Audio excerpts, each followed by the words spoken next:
Hello again, and welcome to the fourth video in our series on the use of amycil-based formic acid for the production of livestock. In this fourth video, we'll be talking acidification of swine feed. As before, I'm Joshua Genza, the Global Technical Product Manager for Organic Acids and Novacil with BASF, and these videos are being produced in collaboration with Balchem, our North American distributor.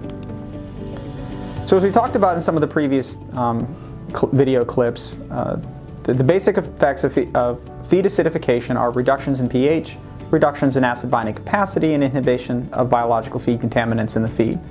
After that feed is consumed, we've also talked a little bit about the benefits of that reduced feed on reduced survival of pathogens through the foregut, improved digestion, and reduced acid binding capacity. As we talked about as well previously, the first line of defense for a pig is its acidic environment of the stomach. This can reduce bacterial growth in the small intestine by reducing the amount of bacteria that survive into that environment, particularly if you're concerned about controlling bacteria that can cause disease states such as diarrhea or scouring. And so lower gastric survival rates promote gut health. We also talked about in another video about buffering capacity, which is the ability to resist a change in pH. Higher buffering capacity means more acid is needed by the pig to reduce that pH to a level that promotes activation of proteases and inhibits the growth of bacteria. But nursery pigs have, their diets have intrinsically higher buffering capacity ingredients, such as spray-dried whey, porcine plasma, zinc oxide, while at the same time the pigs themselves have a lower hydrochloric acid production capacity, creating a perfect storm in which predisposes nursery pigs to gastric upset that can then lead to the common occurrences of scours and other things like that. So getting a little bit more into exactly what feed acidification benefits there are for pigs specifically, we're going to talk a little bit about digestibility first. So the enzymatic digestion begins in the stomach, as we should all know. There are proteases that are produced in the stomach. They're activated by low pH, and the low pH environment leads to denaturation of the proteins and feed ingredients, opening them up to these enzymes and increasing their effectiveness at breaking those proteins down into amino acids and short peptides that can then be absorbed. But it's also important to keep in mind that low pH is also important for most of the endogenous or the exogenous enzymes that we like to use in feed. For example, phytases, NSP enzymes, and the like. So what we've got on the right is an image showing the pH curve for four of the more common in-feed phytases. And as we can see, they all have a pH optima somewhere around a pH of 4.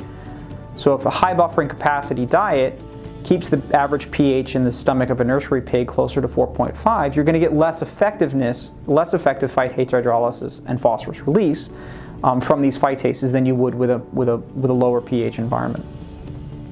And so as a result, it's important to keep in mind that lower gastric pH promotes digestion.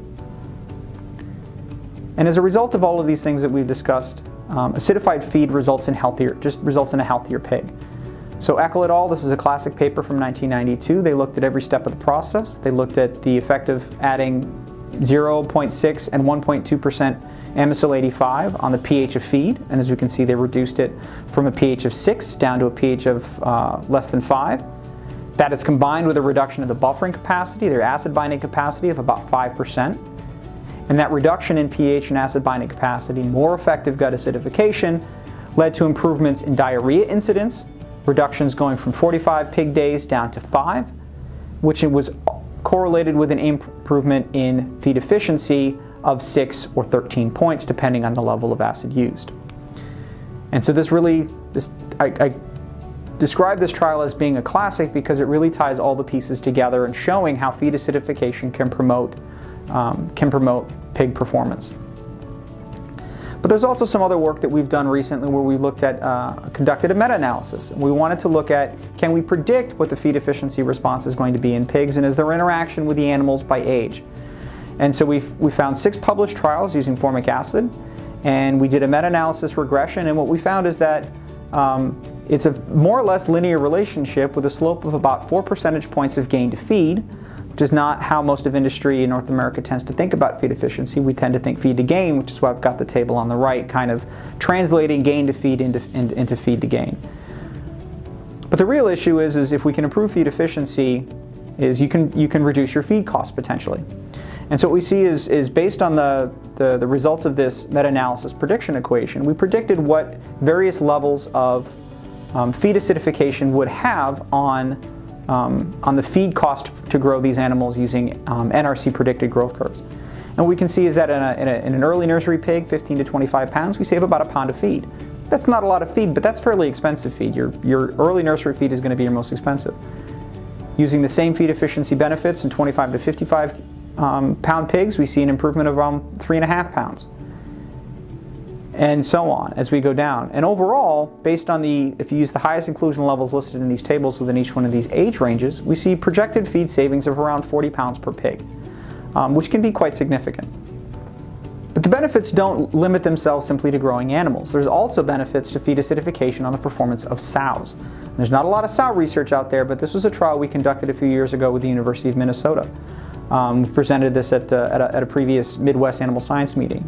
And what we found is that lactation performance of the sows themselves is improved just by acidification of those lactation diets. This wasn't gestation, this is just the brief period in which she has access to more or less ad libitum feed intake. And we found is that these sows who were on acidified feed, they lost 12 pounds less of body weight, and the litters were 3 pounds heavier at weaning. So that means that if you look at the sow plus her litter as a single kind of unit, that we're 15 pounds more pig in each one of those crates on average due to acidifying the feed with 0.9% amoxicillin A. And if you look at this on a feed efficiency basis, kind of the gain to feed for the control diet was around 40%. But on amoxicillin A was 43%, which is actually in line with the estimates of the meta-analysis that we talked about on the previous slide. And so what we can see is that in sows, we get higher productivity because you're getting bigger piglets, but you're also getting higher efficiency. And by maintaining body weight, you have to spend less time and energy on bringing that girl back into the appropriate level of body condition for her next batch of piglets. And so therefore, potentially, we haven't done the research on this yet, but potentially increasing longevity because you're not having such swings in body condition as a result of lactation. And in summarizing in the kind of the political context around raising pigs these days, there's a lot of consumers who are pushing for meat that are raised without antibiotics. Fortunately, some of them are even willing to pay for it, as we've seen by the rapid rise in popularity of no antibiotic ever poultry. But the similar category for pigs is essentially in its infancy. And we think that we can help producers who are trying to move away from antibiotics to approach that niche market. We think that Amisil can be an important tool for them. At the same time, the FDA is pushing for more judicious use of antibiotics. They're wanting to increase the friction and cost through the new VFD rules. Amisil will not require a VSD and is cost competitive. And it can be used in conjunction with antibiotics if you're not in a situation where you're targeting that particular market. So it's really a win-win. You can improve the efficiency of performance while also getting the benefits of whatever veterinary program you might be operating under. But in order to produce pork in the future, we're going to have to require some new tools that can enable new ways of growing pigs and new modes of thought, and we think that Amisil for the North American market is going to be one of those tools. So in summary, feed acidification can reduce buffering capacity of feed. High buffered feed can interfere with the gut barrier function against pathogens and can inhibit the digestion of protein and phytate and other substrates that are targeted by enzymes.